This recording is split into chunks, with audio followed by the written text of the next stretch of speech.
এখন আমি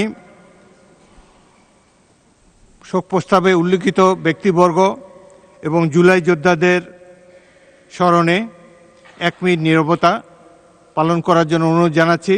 তারপর মোনাজাত করবেন মাননীয় ধর্মমন্ত্রী, মাননীয় মন্ত্রী জনাব কায়কোবাদ। 1 মিনিট নীরবতা, তারপর মোনাজাত। 1 মিনিট দাঁড়িয়ে নীরবতা পালন করুন।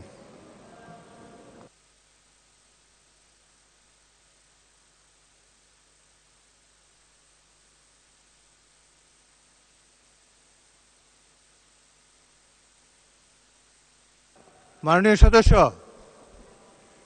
সদস্য, এখন আমরা 1 মিনিট নীরবতা পালন করব, তারপর মোনাজাত হবে।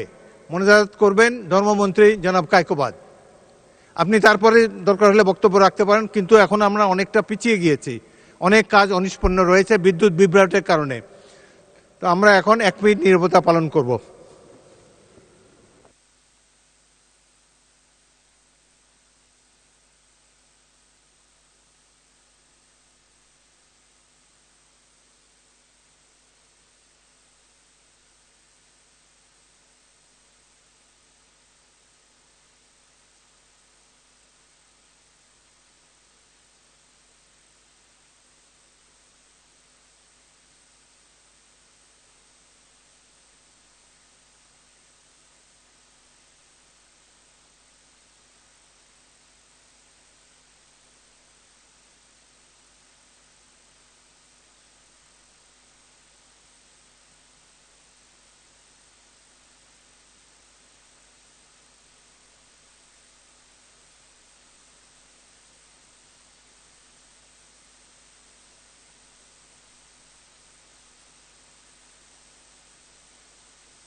ধন্যবাদ।